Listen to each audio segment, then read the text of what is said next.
in here so be catch them and I'm saying pese me who dia me wo bi.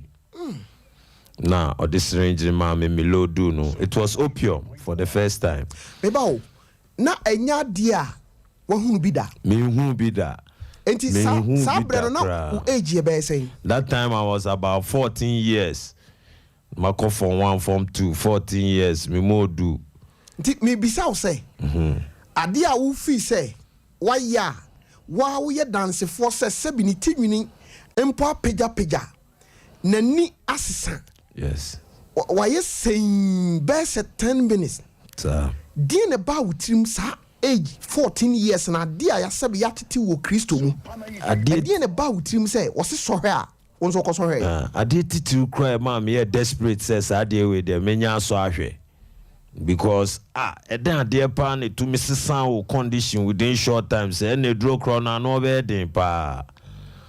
Intino to say they making me so and peer pressure ni be no curiosity adventure other exponential factors that contribute towards this thing. Okay. Intino I didn't give it a second chance na me syringe na or tight in saka craft for the veins to show to say na nurses my UV or hospital now. Yeah, say nurses per se mount e bi ansuo we di no ya. Na me warrior. But me warrior no me share me reflecting on the sudden change in condition na me hwe si na me feeling na me tun say oh we no cry no afi me wo wie no asem I regret to be somewhere na there no cry sheda anya hwe bia. Okay, ntina che say wo wie na unu ho. Me nu me ho. Unu hu say wo ye. Crass na sade crass say nya me te say na madam fu ya ye ya suddenly why din cry me kasa kire na until the American no hu de onya ne hu. Okay. And I just ade no cry de nya mame. Sana wo dwene ye. Sana me dwene ye. Until from then no dem be and say okay ebia first day no man work quantity said you no war ye no. Oh. Until me take a different dose, but this time higher than the first time I used. Now, me insist on quantity, no chance say, share at the any boy, only papa, a draw you should not just say from Sino Kachamino. The family is on opium, ni papa, ni mame, the two sisters, Nina, Kolebu, Benko Pharmacy, just opposite Children's Hospital, a one omote. Okay. Into family, Nina, you sue opium, no. Inti no mami hu say ade no ye bibi esumbo ye din na owo ni de na me so me wo me de inti that day ni de truly ye fi bush wo esan by it was just about school closing time. Okay. Somewhere 1:30 because Achimota school 1:45 near pon here call lunch. It's free bush what to dining hall no. It's almost a distance of 100 meters. Okay. Na kwanya me fa so di bedu dining hall opo no. Wow. Me hu. Oh. Me drew gate na no pede me hu ya penny prefects be. Isham, God now where are you coming from? We saw you coming from the bush. What have you taken? Ni nyina me nkasa. Okay. Nti omo ye say asem na me ya stubborn bi nti say sadia. Ye be den, ye be ma me punishment. Punishment ni say because high table dining hall no yeah, a very big dining hall with about 40 tables in a row, 3 columns. Okay. It's almost 120 tables in the dining hall. Now your higher table where the prefect sit. Into no omoma meswa dokunubo no. Say something just to put me off to change my old style. But suddenly meswa dokunu chance na me jina ona indi 4 seconds put them and so team and a many chance no ne dokuno ni nyina ye gu form what tables no so hey me call off inti prefers to buy be ma me so ye bo me so ni sa first aid attempts ni nyina na fe me ni so beti me na e start say e bi say me questions inti e ho no de me ye partial confession kakra say me ko nya bibi wo former bush ni mo me ko na me try here say then which I was creating the impression say smoke cannabis bibi sa because I felt it so strange say me catch almost say drugs.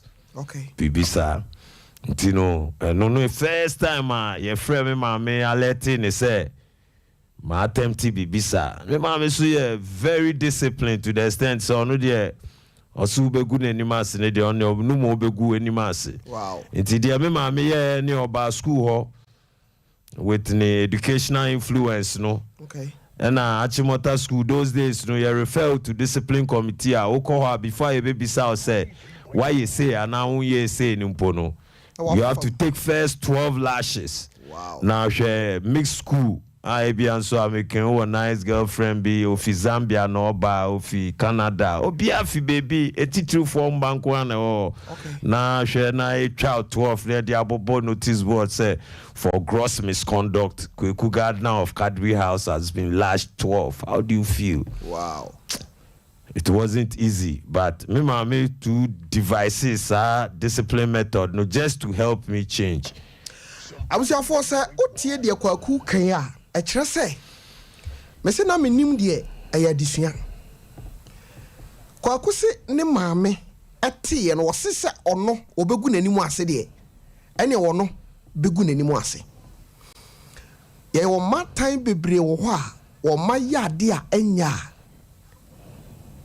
wo sore gina wo machi se unim ni a wo pia wo ba no de no akwa ka wo nyesa nti de Kwaku kan yensua de wo ha enkire se wo ye batan na oba ya de a enye na obi kan sori gina na tia no ma akwada no hu se nia oye no omfo ano so eti Kwaku nature se o ma me hwema ye boss ama no sa ogina hopa osu Kweku o kan fante se fante fo yes Kweku man ka o ka se mpesa fante no dos na me okay osu Kweku man ka se na me se won twa 12 wow because into me father mon kwase adi mbetena na ngumanyim ase wow mama ifia samo na ade de ye de na ebe kanda masem wose yedi ifio na jabe na enko wow ena din beji abanu wie ye de omo be kan de so mo a yentumi suspend me ye mehwe because me kokokwa me samba kwa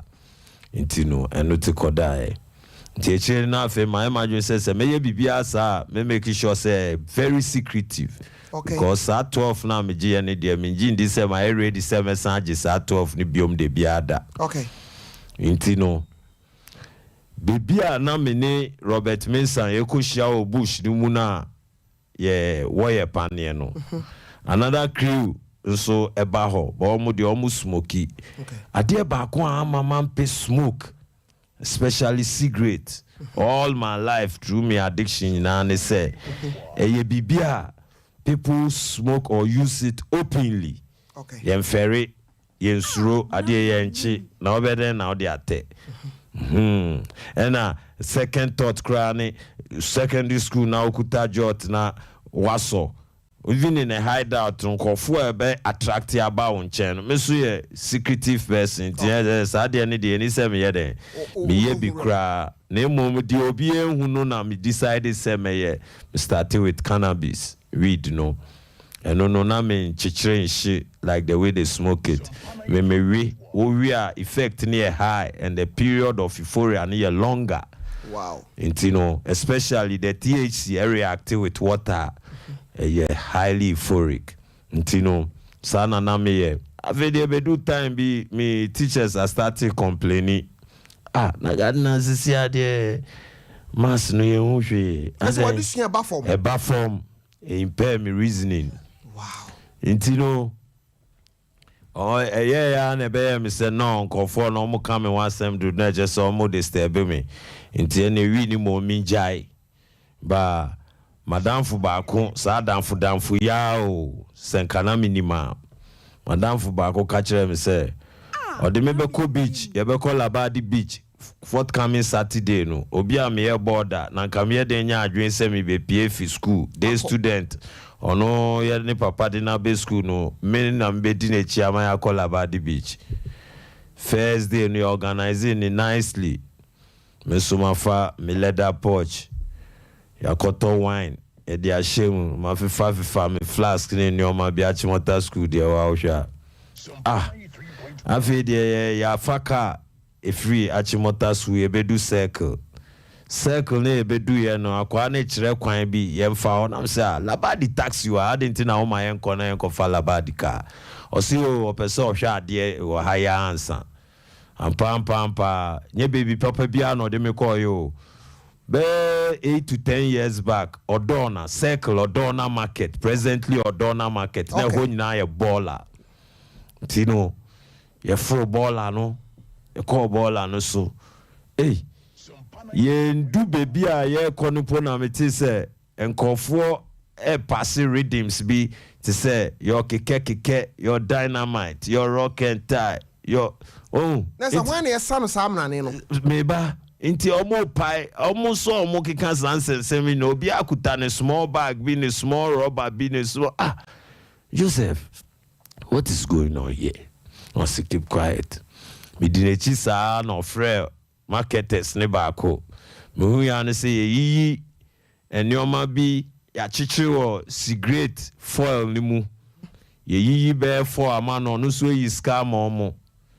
Hey Joe, what are you going to use this for? I say quiet. No, they make a outfit I use cocaine ni wom no. Normally a term in a bunker. As a small room built with some shabby made chairs, self-creative chairs, just to create convenience. But a hona paraphernalia ne wo your bunkers near foil near pipes now they use whatever we do no. A hona won't you know. You have to pay a token of about 5 cedis. And so way to me at now easy of whatever you want to do. And also it's on time. Within 20-30 minutes, no, sorry, more before Friday. Oba. Indeed, that was my first day. Me started me from my recreational state to abusive state to addictive state of heroin and cocaine. Kwaku, meaning say obi a watch mota na wo we border day. Just so jezi atansana wo pia bontin. Nankasa. Ena mu pie. Ana kwan be na mutimi fa so a mutimi e free school mu ho a asamama. Normally Achimota school classes start at 8 o'clock in the morning. 10:45 you break for snack. Okay. Until after 10:45 to 1:30 closing. Next 15 minutes no preparation towards lunch. Until you was a chat to any na did that. Okay. Until we only had to make sure we were between the context of time. Wow. Yeah. Until that then a problem. Now if you are Achimota school environment, no so getting out of sight is very easy. Okay. Because bush, some kind of arboretum way been to know always know there are big trees, big shades covering corners, and it was very easy for you to get. Obia wadam fusi wode wo ko baabi. Baabi ode wo ko no nim say bia mu ko dware ana bia bibi. Sir. Ode wo wura baabi. Sir. Baabi ode wura he no. Menye sure say otwe watade ene de wo ko wura. There be. Nemom won say obi a wudi nachi na ogege niema bi free nipa bi ho. Sir, osan yi scam. Osan yi scam mo na ode wo wura ho. Aden na wantwen no. Say the opposite okoye no koye bra na me de me twan wa ha because me waka e wo show yi so amama te ase say na eden say obesmoki. Sir.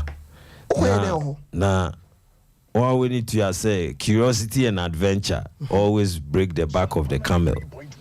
The word in say those two complementary items no when they get set in then you need to take a decision.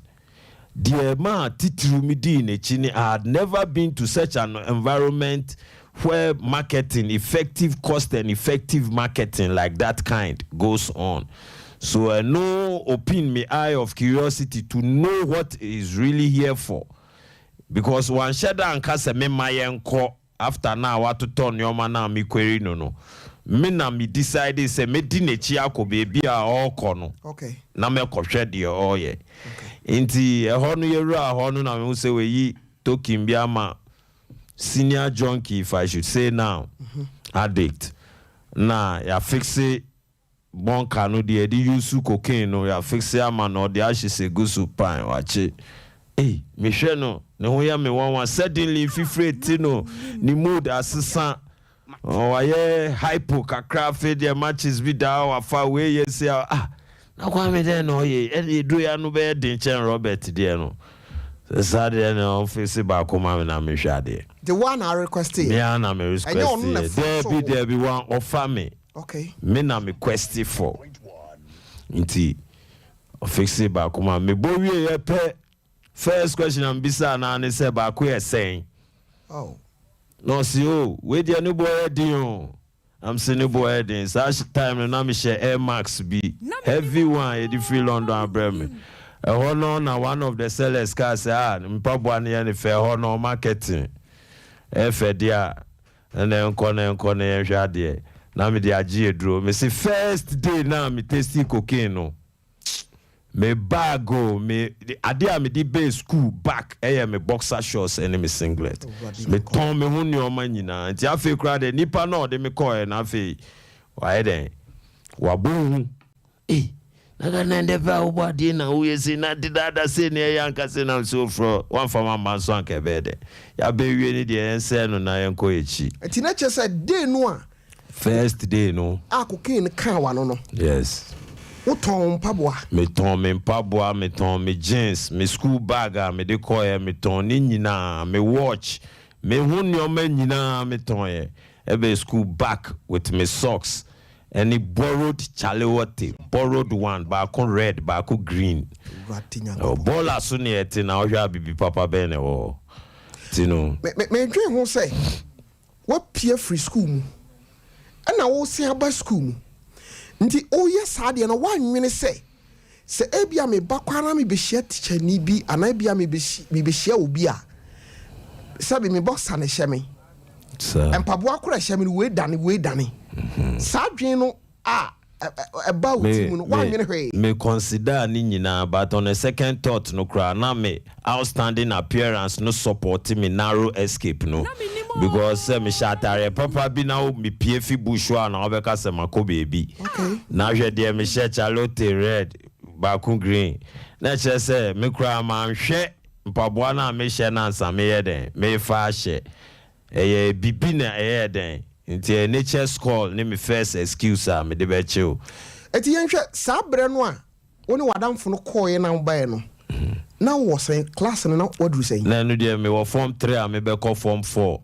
Okay. I feel so you are selecting me as science student. Achimota your exam be a year after form 3 second term. Okay. A science qualification exam. Normally you 6 streams A to E with an average of 50 in every class. Into first 150 you qualify for maths, English, physics, chemistry, biology, with an average qualification mark. No muna mubeko science 1, science 2, science 3. Okay. On that basis, I was in 4S1, 4 science 1, the first set. Nti kwaku se mi tie de wo kan pa de na kire se nyame ani wabro adwene mu no wasan so bie wadwene mu Kra. Obia science student ayetimi you say koko gina dom bi ani mu no. Na kire se waben. Ya dom ma chede anyame nso. Eti kwaku yenhwe ni sei. O sha ase se onnom sa kokain ni sa na ma no.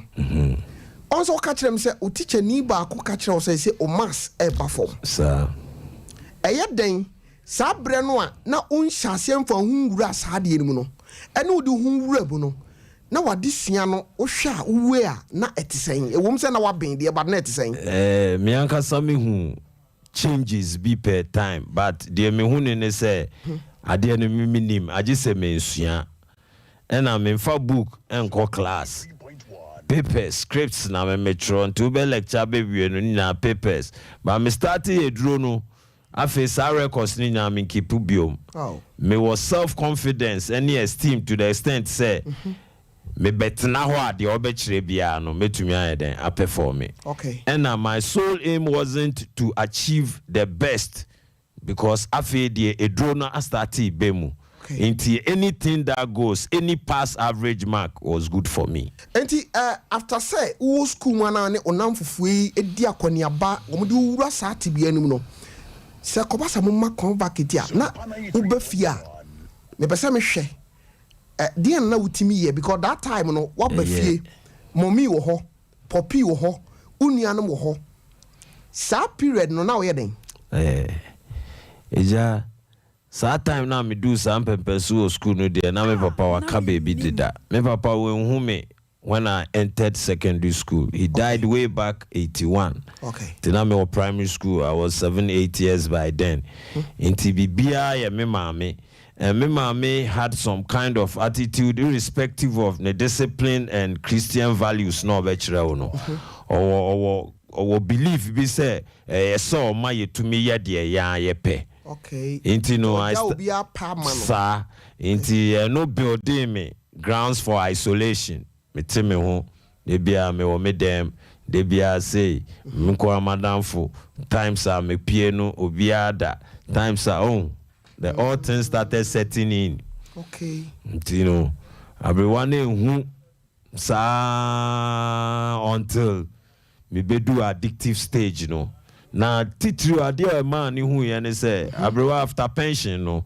Or be on one school or Tessan or God's Grace International School. Okay. Until from the age 70 to 84, the you know.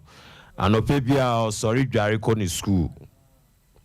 Now, and also kwanya a mommy to me operative with you because the money I need to pay for the drugs, I don't work and I don't get them. Until I started pill free. Me fifa nyoma ofie. Na me tonton me yes asuban we ya bedru level be say afi the abrewani be pia. Now I tro kweku per chance if you take this, where will you spend eternity? Not the atari there no. Kweku per chance you carry this thing, where will you spend eternity? Just as a strategic means to ward me off taking that particular thing. Oh yeah, me soon be say no, mama we there and koshe. Me pa dia also say Tino beba no na gas cylinder ni o beba ni na TV ni o fridge ni o sa for a longer time. Na afi di ono a be frame me one day se kuku. Me hu da asesa. Ah, abada na ye no ya because me ma me dey e ya odi hu say me ye bibi ni say anajo first na me ni da. In spite of me age ni bibia many last until there was special intimacy until only apartment chamber or self-contained kese onu kwa me free me there ma kotna o ya hwe TV me di ne duane ni ne didi bibia me wia ansa me free ho abeda but afi dey to me say TV no e ko wan nyina me se me hwe TV ba obeba no first time o de chi me ofie no oba e no beto se ma so candle. Because some so light never reflecting the demo when we say men die into my so candle na ma fix me para na finally na me rock me cocaine me heroin no foil so na me twetwe in time no bisa me say kweku na ba di na area so candle na me say mama mro bompe no say na mpe na erebo na tusi so ogu enyim me so and you may be a middle ball and a mabuano or no because who much stakes papers card I Naza no way they say baller but they call baller intina mabuano or no ba me bomb we are no say could they be a bompe they near bompe bon pen na mon share now so mama maya and is in pen no crowd the mumbobium because me yanko on pe interference now ave ye how na izin kan ka chem de wo heaven na pede kwan imam nsi kwan na me so mrepa me heaven kwan na wa aba na be bisam kwan na mrefa akọ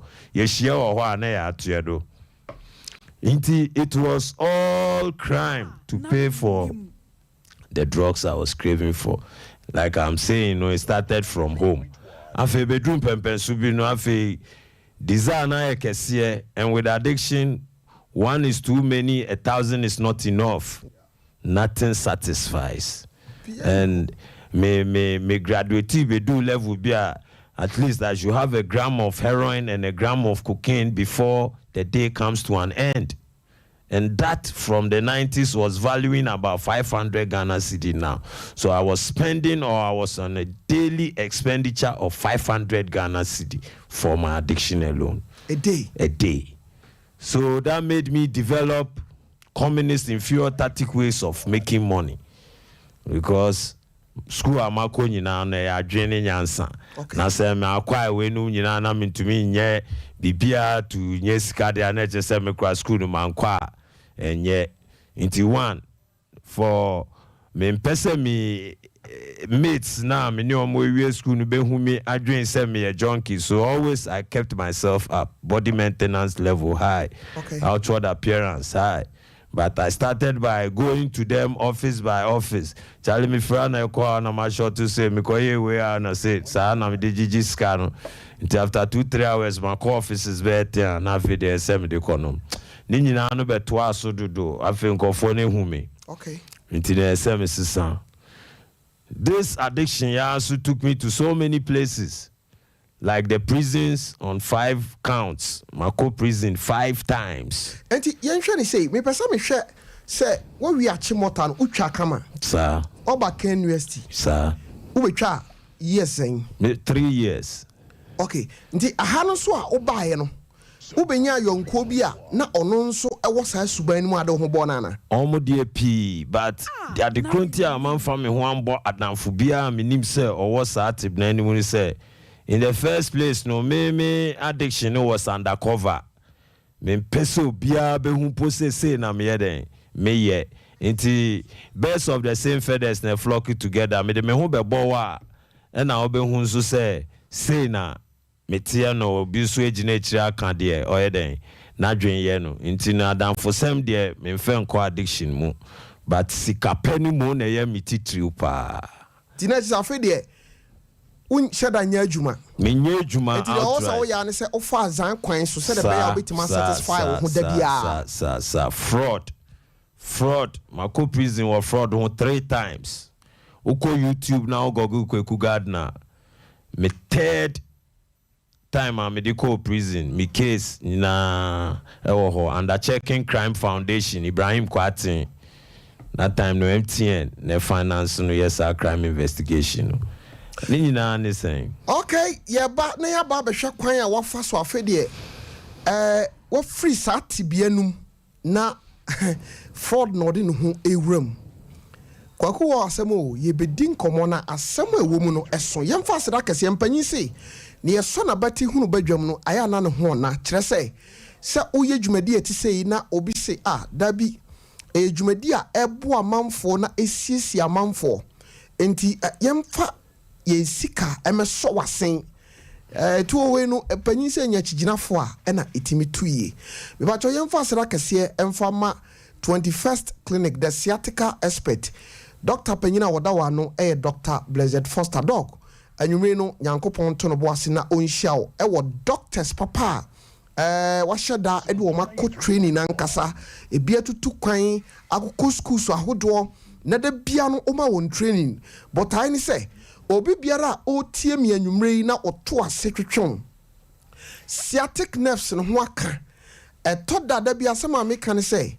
entrance ma yade mfa wo nto form na sebe onsa du onan okoba ene ye den na sebe yade beka wato ho a untimi nkoma mesrew se oda sori na o sori na sode ho aye odin te se efri usisi achi akọ onan muromu no ho aba asem a me ba chaw the sciatica expert for na wo se okọ won chen omo ene sheda to wombo asidi be se emfie nsia ye research na woto aso ekwa amanone kopem fidi a wode be ka bibidro ho 21st clinic aso ye oba eya bibidro nko an wode eya adwuma wi eno to nchen a owo mfidi ankasa wato no bo ase a wode boa wo massage wo ema sciatic nerves na ho aka no etimi eto se ye ya obi okwa de ne to ka mu ne de na baba ye kofie no ubon se wono ankasa na okofa trotro ena akọ eno achi no yade bi a etete wabrabo no fa woni kire mmea hodo a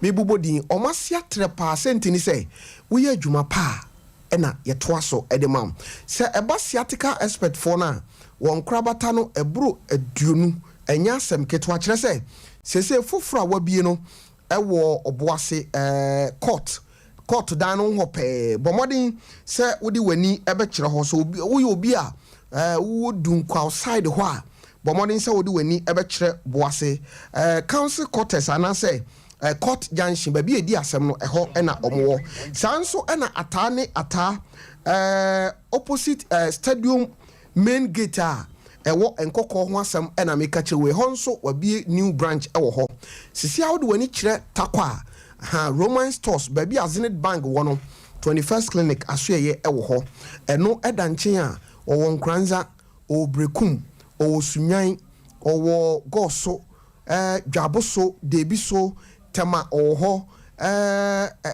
enkran so mia mienu pa obehunu wo enkran no anes na che say St John's ho a unse Ecobank bi ewo ho so ofri Kumasi na ekwa on se sa taxi station ewo ho no opposite obehunu say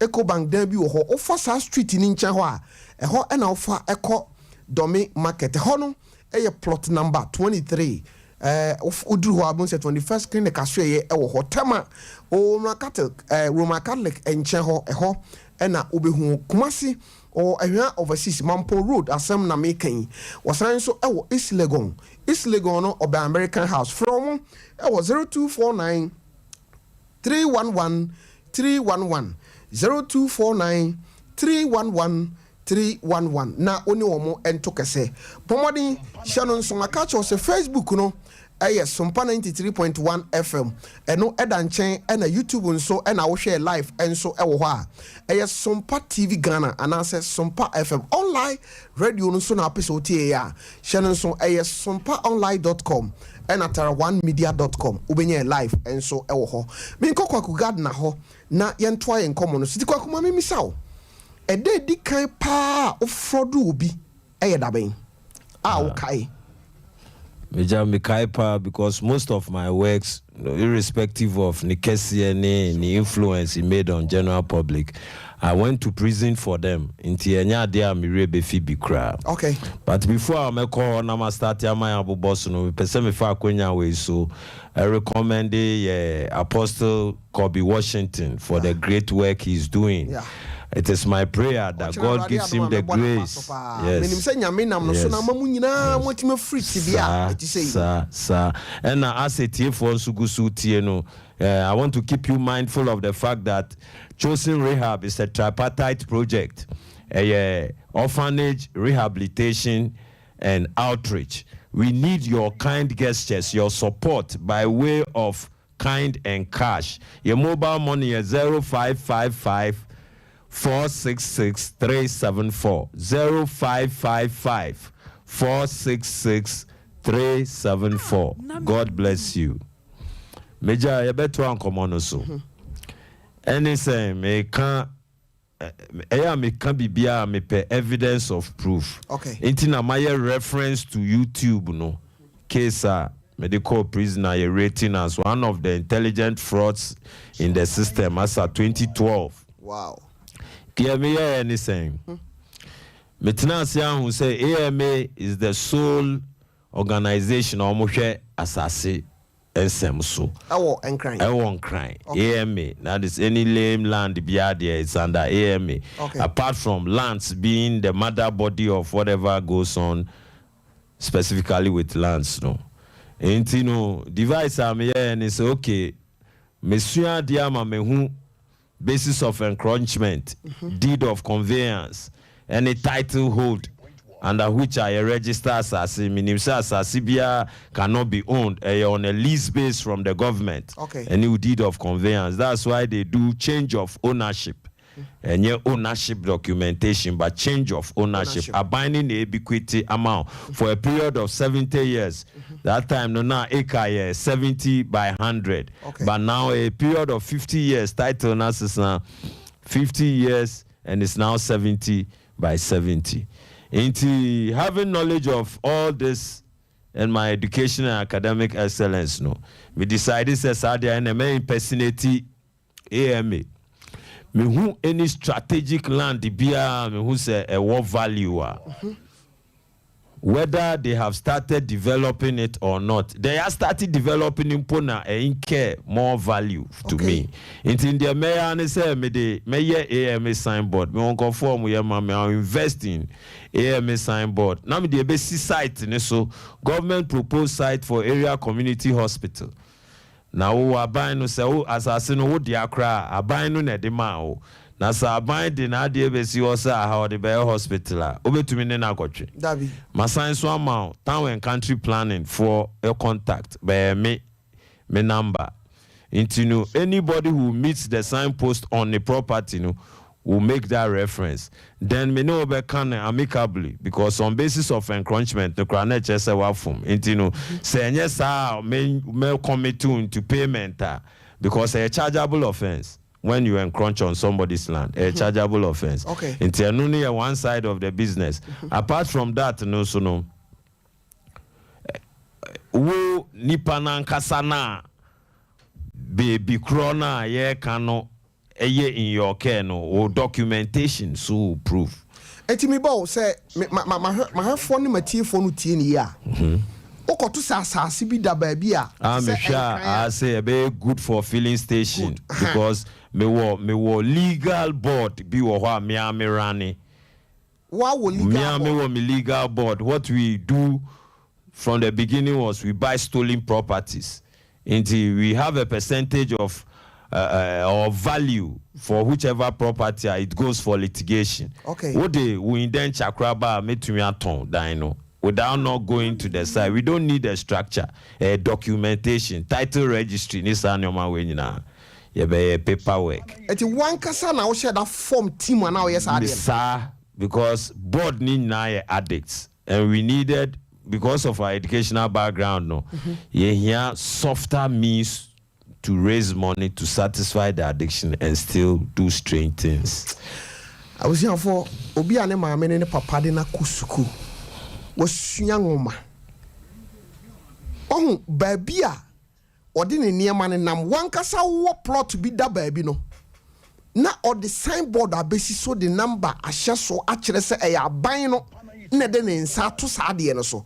Na ji se nipa cross pass asase no a I just offer sa number no na wankasa wa fa kwan bi so abeji town and sika country free planning because AMA signpost ne si on into town and country planning no mu di direct direct controllers of the number no nipa no fra na abesi so sir na ekoba say wo ne omo ebon koma na ti say ebeduru baabi no e wo say wo charge omo enya charge omo be say e legal grounds nko a better of am at peace say Uba now say what they are fine.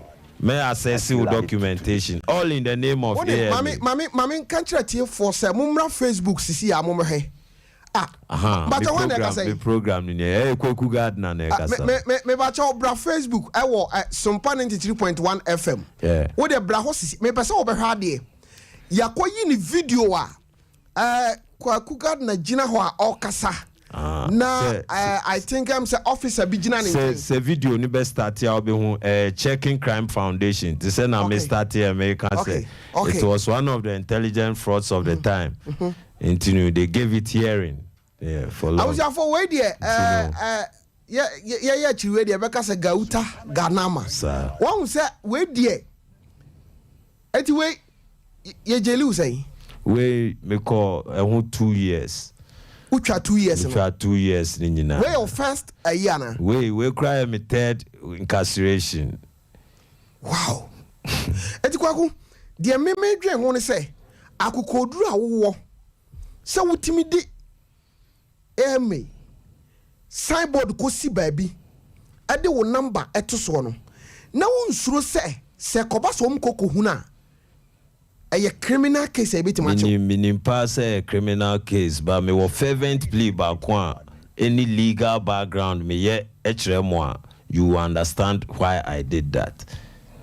Sir? One say AMA ejuma omo ye ne omo dibiu ewo society mu nka eho tia nka in the first place me nya adwene se me impersonate omo eti na owo insider bi wo ho a oma information na me sheda ni insider bi wo ho but me uncle eye ejuma o town and country planning and me consecutive visits eba ma me hu ejuma omo ye and I'm young so catch us a graphics designer. Okay. Into ID cards, ni letterheads, ni dem me fan kwa. Today. Kwa kuna nyame ache wade pa o. Fan kwa. Because me share said there. Abujafo wo de bra Facebook ho na behwa de e wo Sompa 93 me pesa wo behwe. Na o hwe said there abranti a nanum odu ye nimunyamfo. I feel like kwa kunyame ache wade o. I feel I'm it today. But now we nim said you be see. Until now we now we say children so I feel I'm it today. Why minutes I feel I'm in it so no dano kwa ho na me dwen say na me dwen da chia nka ebebo me puti ama mahwe me chie but konkwa na me ko se na me nim kwa eja basa me bonyo bi ma wate odeti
Leave from poverty. No. I just will talk never end you nowhere.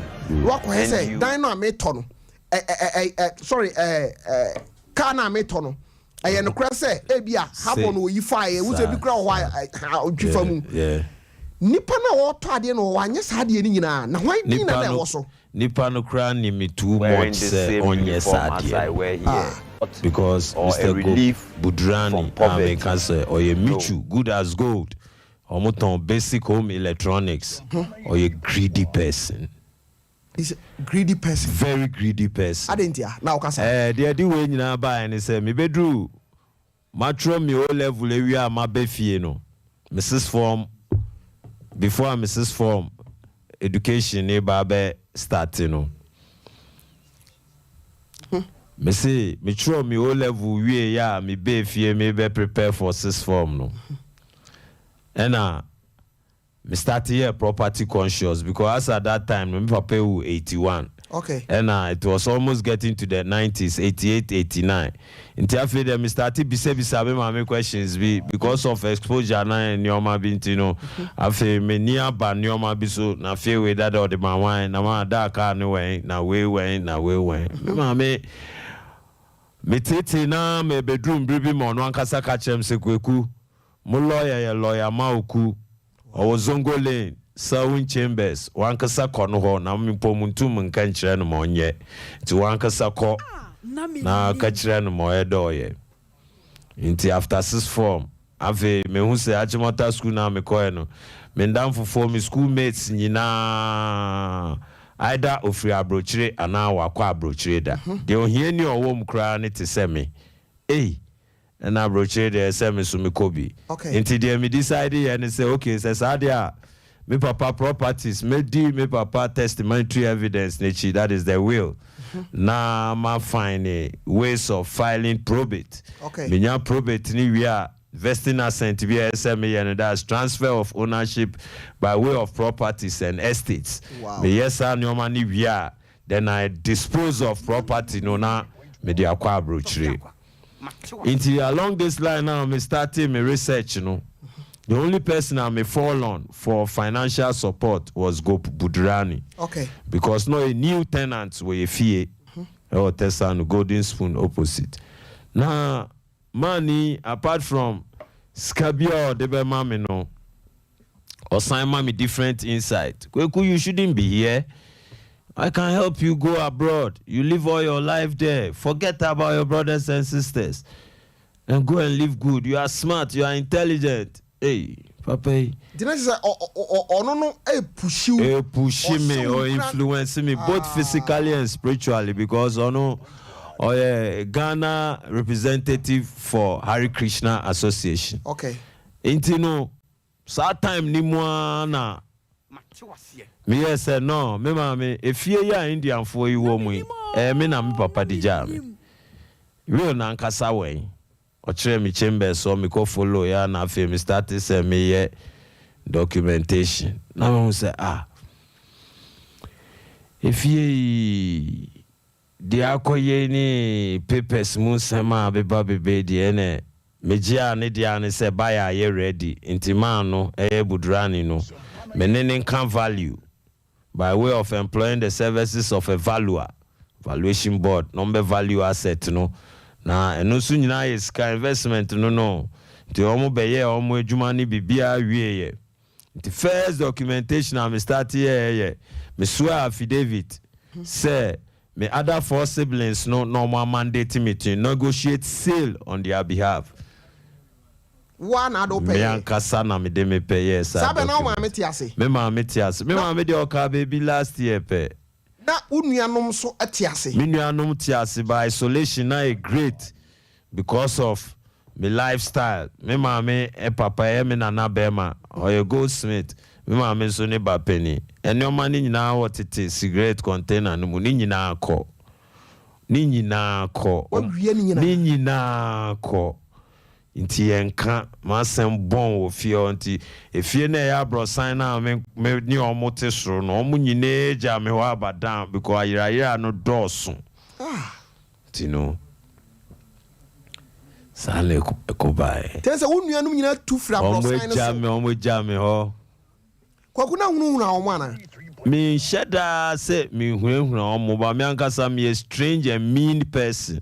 Okay. Because mo mama me who say me nye and the me nya the papa bi anso mane nya mo fe. Okay, kwaku me pese esua de.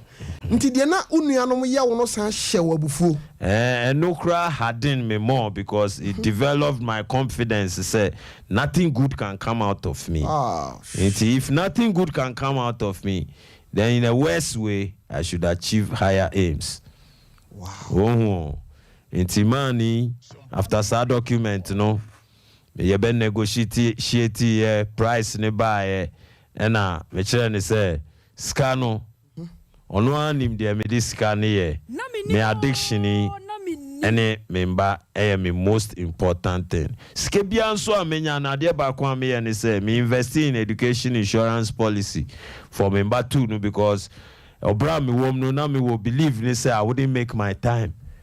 Let me anytime bia na wa woje wo huti ade a wonim se nipa brabo muntimi mfa hwe entoye nkwa ba na wonwene wo nkwa ho se ade na wo ye no betimi agu ba na wo mfa ho obonsam ehye me din e wo sa asutie ni ho kwakunu na wonim na minim na wonim se nkwa sombo there be na wonim se ade no a wo ye no ebe wi obone there be da do ton fie no intino say me kaba intino ye bibia we na mchere so okay sa value no be so ma me 50%. No, the 50% of that value new year international credit facility. It can be American Express, it can be any of them. Sinebe bibia medu bia metumi access mesika. Okay. But first 50% in the media move 15% and investing in insurance policy. I'm a member no. Okay. And me yes, and your money nyina na afi kakra ka no so no. Me ankasa me dey satisfy me addiction. Anche bia within a month or two me hwa scan on my head.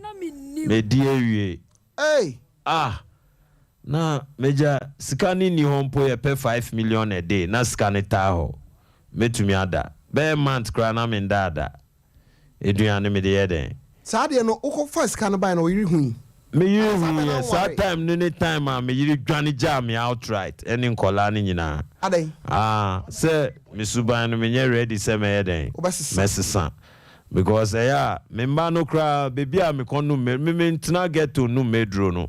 Me am fie ye hall omo tete omo hwe TV omo be hu na obese akoshe toilet. Me mba so hu say makoshe ope. Dada omo be ba me nche nti omo tete me nche na me ye me bibia. I never thought say me expose you to that kind of hazard because of the love I had for them, the intimacy, the relationship. And moment to me, I'm forgetting almost because many member attraction is different. Nti wo man kurate ho a na wonom. Oba no to me ko yiyi me paraphernalias no tutugu. At the age of 6 me back it to no precious. Me buy speed my koshe toilet for dada. Hey dance o se me ko toilet me so ko toilet we ade dada obe ko na me buy nya wanko o si dada mpese mba on chempese me bie no ape dada wa de ye she ho bonka no se me de she WC na chi nti me ne o mutena o mu o si dada wa de ye she ho ma wa to atwene anse ma to atwene hey ujina ona ma to twene I see there be ewa. Now, Omana tire no so the bonka na share ni pant in chain. No see that you are there and I share me ice cream. So that day ni there. I looked back greatly with a great deal of nostalgia. I say I've exposed these children to something they shouldn't have known. But every any day. Eti kwaku yenhwe. Okoto dan di sa sika no ba fie no. Oyiri hu sika. Me yiri hu sika no. Obisa odien. Obisa me se sika we so me kofa free. E ona me che ne se onim se me nya confro. Ana wo tio wo dem ada. Tio ni ha. Onso wo nya adwuma bia. There be. Wo ye den nya sa sika. Ono so ni mo se wo properties. Nti ono quotation me de man ne ya ede. Ya ton ye dan ne ba ko ne ya che sika. So ntumi ko bisa wase. Dabi. There be. Nti etim But I feel who say me consumption alcohol high. And that crime in Debbie. Debbie my busy on who we call for car buy a better car and be say yeah just to please them stories some. And who be talk car ebefie. Meja matoka straight, taxi straight, ni nyina miana me use ma de. In the sense say driver no be two anopa say what me call get to answer wako ye adwuma. E wi amefre ama sales kakra na wenya wo de aba ma me de atwe. Before enwumbre me twen o, enwumbre de ne fabrant afi wo be san ye overtime. Enwumbre na wo sales na wo pon wo de me call get to get to. Enti say e ko pasa. Car no say ya we dey nya sika kwanya. Car no say ya me twa ne scraps. Because kebia ndawa me de koye ni ye. Ena de bia nso me aska ne bi. Nti car ne de mpa na me bua ne say ntumi nkombra ne nim na bugu scraps. Another money must come out. Enti no. Asemu kwaku. Sana me ken me beton fie no me didi me nkoto awie ye. Na girl be a woman next house of blessed memory, Promise Stevens. Onuna, so ya addict. But on me we are fine. Two families know we've been together for long. Until who said no, of late me expenditure will get to a co high. Baby obeko be a bomb di kweku kiteska or bag mission china say na. Until oba na obe play on me intelligence no. Me so me respecting as my senior sister. Intimate to me. Infante no na me man ni bibi ska me de man no ne surprise no man ko ka kire me man me say mama woti wa na kwaku aton dan no ene den na hu se me ni Indian ni no na ye koba na say nti that could me wo fia after day obe cancer asem no kire me man me no na me man me so ko fa police when be sa me wan kan hwe an kire me we fear nyumbre no pura ya bechi me denye china ya bechi me ne ye me yao but Turkish feeling na me femu asa me wo police station wona me nye bi nom no eno ne ha me nti mani ye me yapa sa yawo no ne ma me decide say kai kwasia bi se atofie we ene me de madwin be gifie ni back de kwa me na afa so gifie no ena me be kan o say efie no your property a me papa bequeath it to me. Okay, so me papa wu 81 the title deed of conveyance ni na Mr. JSD Gardner dia was so no nti ye apply for probate 92 92 ni mo no young grantee probate no ye need access to the properties. Okay, into no documentation no still holds the same in the name of Mr. JSD Gardner. The man, knowing that the man is my father and is dead and now the property is ours, decided to buy with documents with the registration of my deceased father. What would you go to me? Teenager say, "Come for us. What talk no adie kra." On yambe talk no adie mpoansa. Say nipa na o kire say waton fie na ma na o ye ona na wa ye ho documents no. Nipa no ntiase. Na as and when na sale no course no. It's far behind time. Nipa ni 81. Nasa 92 uguta nipa no registered documents say efie ni ya odia. Okay, me so my vesting assent a transfer ownership the same house into my name. Na me claim legally for the house. Enti sikano uchemu miuni se onfa bi ento ba bi ma. Is onfa bi ye international credit facility. Eno oye. Sa sikano be enkameya mehu se oye ana wan ye ni maye just about to leave the country. Okay, sir, because for security and safety reasons until I'm cast on fast as scanning here then. Eti wo je dan ni fisa. Maji dan no. Na sika no a ode ma wo no ye nde. Ni nyina ye dead deal. Scanning nyina hye.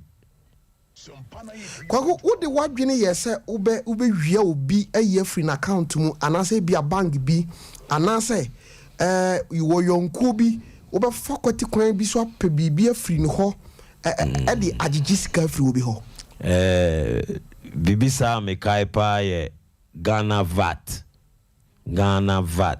GRA sisi a GRA but first ne from VAT ada e honso kwaye den ho say baby a metino wo tesano North Industrial Area ho no VAT Ketnet office eben yen pa just 100 meters away from your fie. Okay, it is so unfortunate or fortunately no maybe who say me mate be ye juma or ho into no me started with visits me call ni ho Charlie, what they happen this morning? There, I no get anything. They go here, go do this, that is. Now I pay baby, mommy.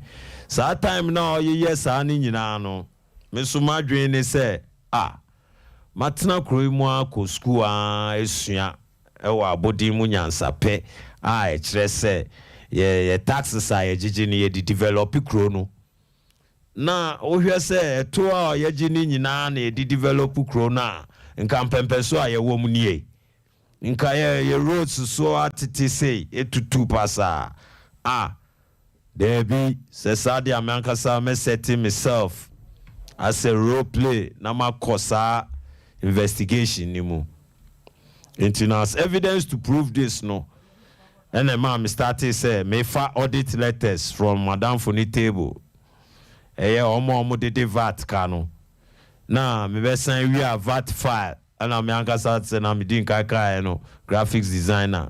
Me have VAT ID card with me picture also. Me could have me VAT letters, me could have me VAT file, me real receipt book, me want me stamp pad or me office order that. Intiafe me call organizations to organizations. Outfits now me indebted no. Omo na me call. Na kwaya me ye jumani ni say me ba ho na me de letter mawa after nka normally after 21 days no ye be ba be lucky o outfit no intino also one person ye be den ye be ba be tum ana ye be close you down inti e car wo de no aka cho se onua wo de car 40 million wo de car 50 million sisi ano after 21 days ye be close o outfit no inti den na oh yeah then oh yeah enti na che say okọ yonkro na osori ye na me nya kwan efifa credit letters of credit what the enti me pese isua de kakra wa ha sir negligence of duty on say obi about office wo gidie wonumu wasori agya nipa kro wo office ohun ade asi office wa ye wadamfo sir share watimi akwa to the extent say watimi afa receipt book afefa niema wo ho a eche say de wo ye adwuma wo GRA exactly me was VAT office enti say no say wokwa companies no na say omom de kadi nyina watimi anya access sir enti me wo me mo letters debtor letters a me de ba be time mo ka me wo me stiff policeman me de nam enti ne ba pe policeman or a policeman ankasa sir interdicted policeman ba me hu kwan e fa so me say police de nka ye pamo a ye je uniform ne sa ne man ne free unsem ba we de uniform ne bibia ye yinedi pa and so uniform ono kra depo ho note enti wo kwa wo ne na ekọ me ne na ekọ wa dress as a policeman ono so ya addict enti no na me nim me nyinya me nyoma ne nyina ewie ne me ba e bia o de 100 million ma cho say kwame ade next week ya be close no enti no momodian na tua na ade na wampa ache say na ache wadwen skasem na skasem enti wa hwa be say na obetumi aye den commitment be na obetumi aye ni sisi na mama paid receipt me ma paid receipt because me sign kuta receipt any stamp pad me say me ye adwuma ne sa afedie ma ye japade wo me si abrosan wo drug no mu nyina me nko na me hu hwan na hu enti no enti na che say obi obeko no ho bia no unnim ka hode sa because me kuta wo letter a dan wo sa ka we one fam free ba bia say VAT office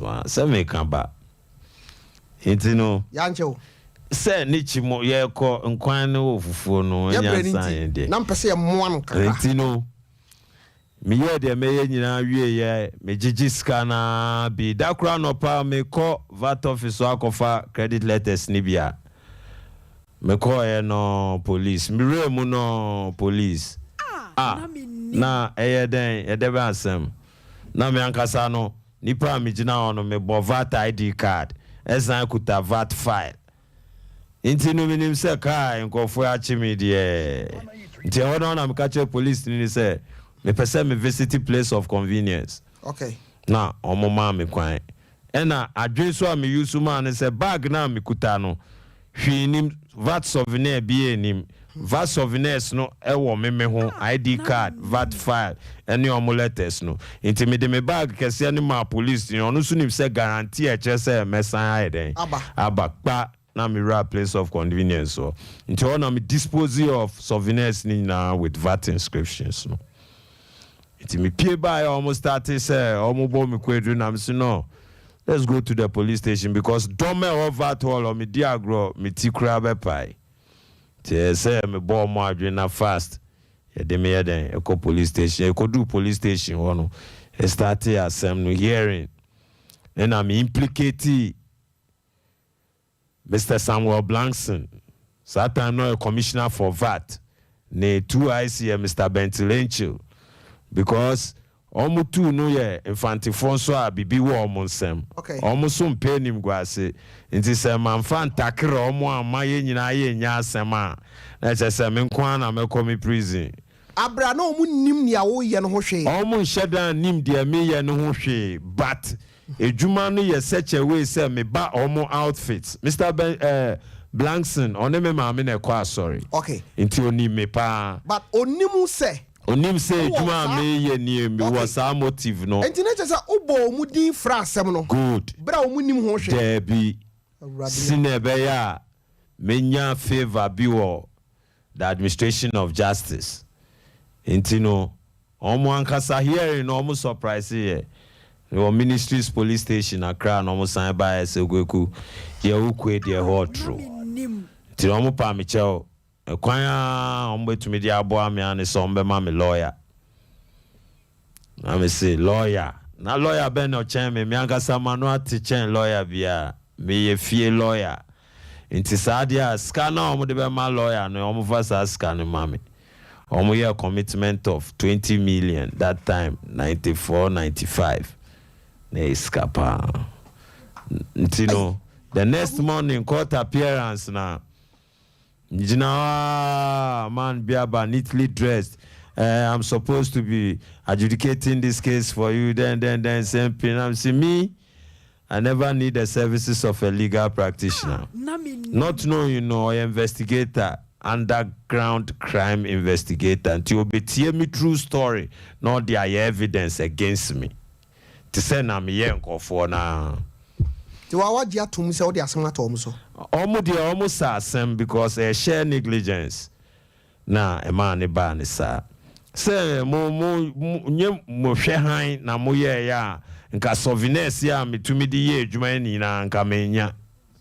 Okay. Nti enu nti na mpese me tua almost so saka no.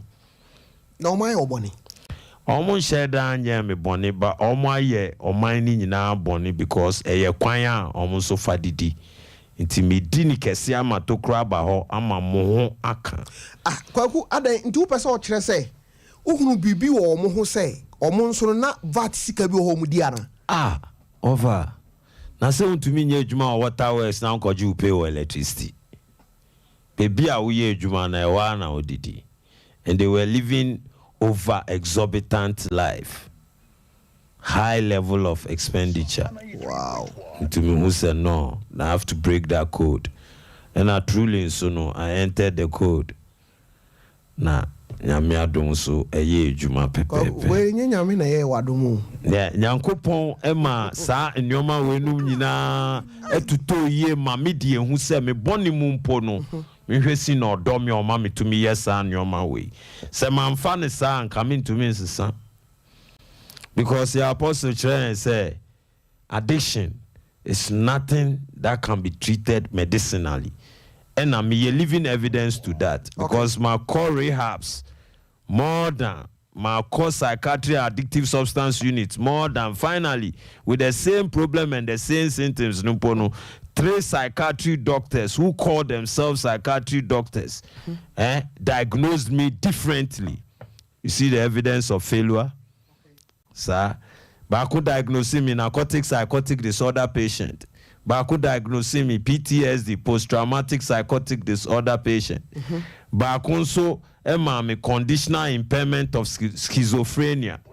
Into which means they are just trying certain things to come out with something. It's not working. And anybody who tries to recover through the hospital is going to get more addicted to either amitriptyline or any other powerful sedative, because that is the only calm down for addicts. So let's see it from this perspective. We see addiction like a demon that needs a spiritual warfare. And it's biblically said that the weapons of our warfare are not carnal. They are mighty and for the pulling down of strongholds. Look at how strong and holding addiction is. Kwaku, me pese me fa course kakra. Ochina Awurade adoma ye won komo bidi.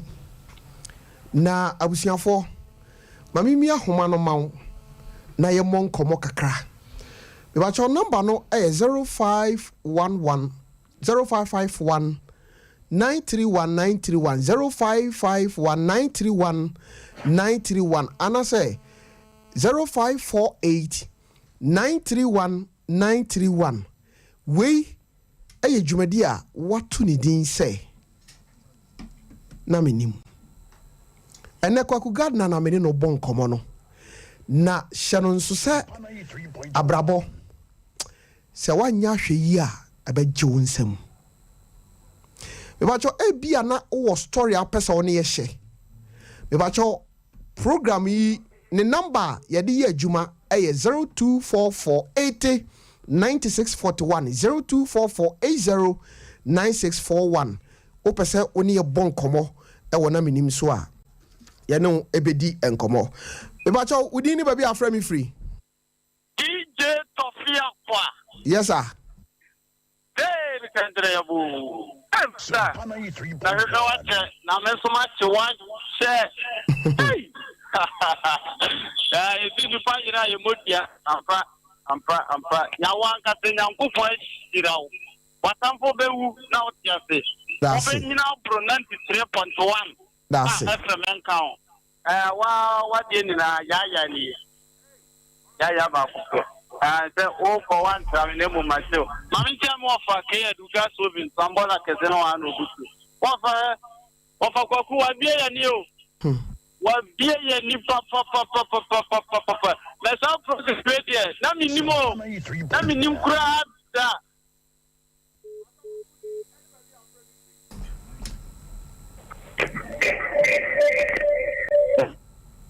me ba cho udi any baby afra me free Asante ni offense. okay asante me ba cho metie o No kwasem ni ebo mabaso pa wa adwuma so amudi.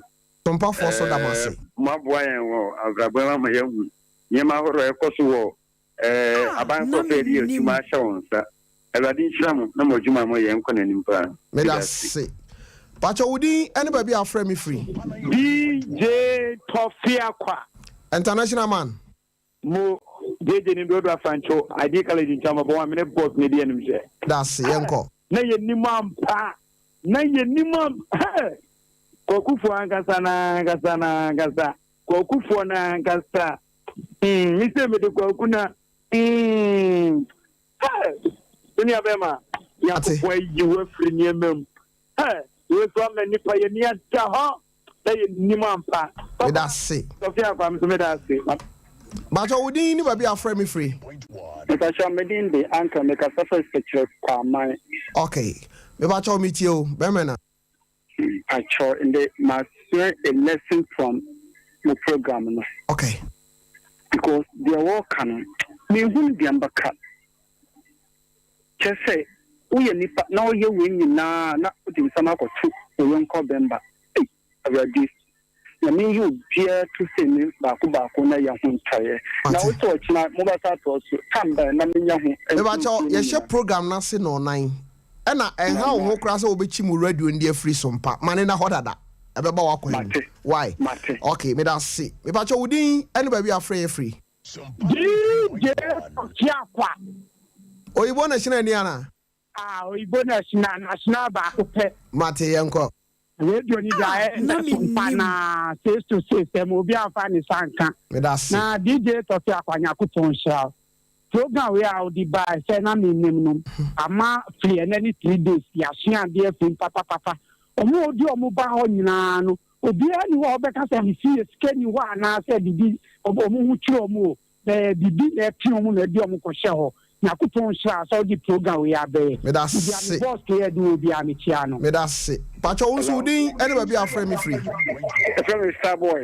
Starboy ma radio no nko for ma me why ma firi ho kra ma firi ho me da see ma minti o me ka se mo bo do mo se okay pacho minti o e mi ka kwa se wa sisa na se wo bi na fi mo pacho se nyame de nsa ka no ba na brabo e na yesua bibia afri mu ene sa bia ne nya yen pa bota na chi dem ko bo na sa ba back ya o hwe na mo nfu yi no hwe ni nyam so yi no hwe na ko yi ni na fufuo that's it e ba cho 0244809641 and frese opese oba line so dabi eno ne number wo story a opese oni ye hye ye positive and negative no frɛ producer Sakina yemo sa ankomo no me ba cho wudin ni ba bi afre free hello ba cho me dia santoa ohima pa cho meeting me ba cho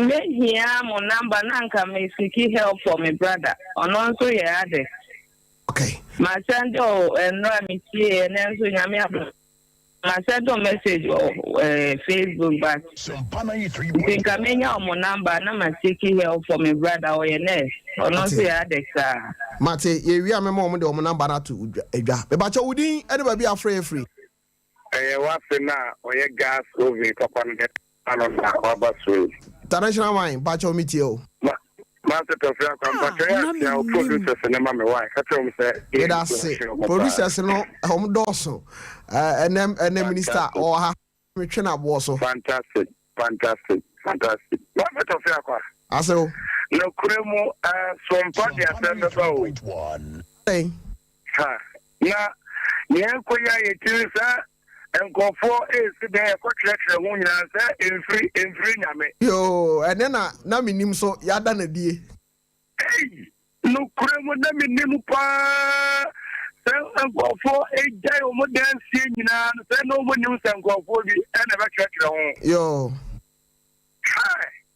but aso no kuremu ye sua de nanso nipa no bi wa so twe da bi pa o asemo asora ba me fancy me da se me ba cho udin ni ba bi afre me free yo the family woman you can say free the quiet okay ba cho me tio yo Sophie ene me wa ho pa dia o word munyam pa ni antimi o mo de bon sam ni ko fa na ye de nyanko pa se ba jen na me pese wo ni ye infesundie na wakasa na nipa omo ye sa de ni bi omo so successful nti maya de na nishira mo me da se ya friend na menim e ba cho wudin ene ba bi a o free free ampa je frame ko si me free faade me ba cho mitio be me na me pa cho nhu se mai no on send the beer so catching they just say we should try so ma and ko start here I hope so we can take place 4 days travel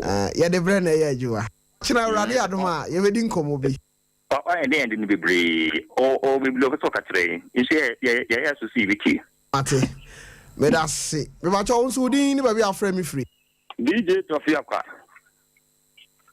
MC Reni hey bra let's say oya pim also ya pem oya ba ko pe abi ti o bra no be twa se free won that's it na me pedem bi sa me nia ne de all ka san no se ne ma no na kuma ho pa na di se ne ma no o wo hinfa fantastic question amodi kanyen na nkadem bisa de dem azu no wa promote no wa ko n'enyim sise we sabosa wo mu aye no we fi ma na de sela ochi okay me so me bi na me bisa ne yen mate me da se we a wa bisa no Yankopon ya adoma me mani nya no ne ochena na obeyi ano sese ne ma no wen okay ejapade na ogiye no akosi sen ni nuanom so ahemfa na sese ni nuanom wo ye bedi san komo no nyame adoma ochena me ba cha wudi ni ba bi afra free wudi ene ba bi afra me free wudi ni ba bi afra me free Hello Tofe. Yes sir. Yeah, look man. Okay, look my mamintio. Me da se pa se wo call doctor. Na se doctor panyin no se bi na wo pipe na. Na me ni. Enye se ni pa no so be sori nti o. Abi. Me mo se ebi sua nti.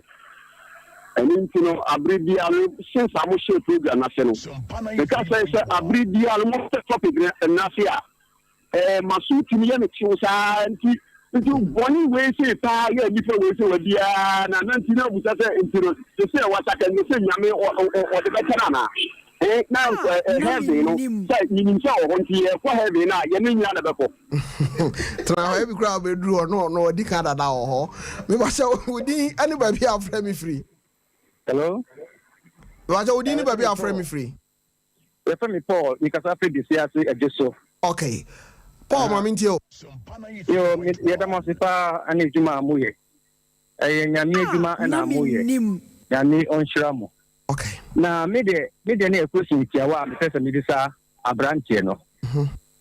O kasa e mo kire se wasachira nyame de nsa aka no. E be se ye hu se kwan ben so na nyame fa so a o de nsa aka no. Fantastic question. Ana se opueye no ena obi ka nyame asem kire na eto na koma so. Okay. E be se ye hu na ye nyina ye famu adisia. Me da se. Tinam se kosoa na tie sompa efri se. Nyankopon ya adoma on se efri dwoda no eba no. Abusuafo miensan ya me ne omo abon komo nyina no. Ochene awrade adoma me ne omo miensan betena se e wa fidie so. Eye den na awrade de won saka won. Ena brabo na tisen. Die na opeso ye. Na wahu se jumadi e frɛ no na menim no. E ba se e beboa yen atete yen e de yen akɔ yanim. Nonum akasima ensia na yɛkɔ akɔfa sompa kasebo e de abro misro bra miemfa mienu nka ho wate aha ehia me ba cho hello me ba cho wudi ni ba bi afra mi free Ya do mi din ya Isaac ya mi ka fi ke na mi story na o kana e bit njobe fi be bia ya mi no mo ya juma wo case ya the perfect one is our move up program. Okay. In the bonfire is a started program, you know. Tinka, no more, which is Alaba on. A betri diaba. But I need to move back. I'm a quarter of Wama, I'm to meet Piabon. Nobody a more Muska. I might come a coming there 3 months. No matter to work. 3.1. By one program we have done from me, the GP saying, and the first one to send it for the village. That's it. Last call. Me ba cho wudi ni ba bi afra mi free. Okay. Yes, I'm coffee shop. Coffee mamintio. Coffee. When you say, let us say we have a Kubiano. I manage giving a organ hyena. Aden. Because program out the corner of coffee. May TV over the Bia Sudaugana. The way I was read no giving no. Me da se e awrade nyama hon. E be ka boko BBC. Na so mpe ya mi amedia mi jawa akọ he. Emfa ho. Kami se wa no tira wa tofi. Ate Ye nyame chance e munudua. da se. Da se uni amami fa unsi abusiafo no nsia no e ya abo kasebofo no mahumi nua nana kwabena kese. Bra no me ha me boga. Oba suamu agu kwagu meja ochina nyame yadoma on say ye be wie program no ye be din komo bebree say de questions bia be ba no mo ma se abrabo sen na tie tiawa simabe ba ko pebi tauna yen sori so na news for no meto meja medase mesanda metiefo ase se me botaya me de ye de me ye nyina ne se ebeka akoma bi ama akoma bi nso adane ne ho enti se embre dia de won bi se fata se bema de ye ne dimu no mesuma ready se meye e won kwan so but me pese etiefo be forget baby am free baby am free ni chosen rehab me di kan kire mo say tripartite of project and just say 3 in 1 yeah rehab yeah running orphanage and yeah outreaches ni na only in the ghetto areas yeah call ghetto areas with medicinal facilities health to take care of their health. We feed them and we cancel them. Until you hear support. It can be cash or kind. A mobile money number is 0555 466 374. Everything is accepted. God bless you. But I see Ebiana Ope Omo number Ombetimini wa Bonkoma. Number no is 020 545 1227. Obetimi afrom 0205 451 na one omo abo enkomo from ene to Saturday no obetimi nya omo na yebeko ga to ansa na mako yebeko ga to ansa na mako abusiafo ha na mediwu esie osoro ento no boase na onhyira wo ema me nyankopon ya adoma okena no nan na yasan so aba betena se de dwumadi efe no na menim de abrɛw ma wo se kuku apie Asante so apie nana kwabna kese enso apie minim de one no ba ohini ni obeye bi okurum ha na bogan so ono so ejin ho mena okurum ha na akosua nso enso ejin ho emena me da si producers no Saki ono na eda no sanso na minister IBJ enso na ni deputy omo ebo michidom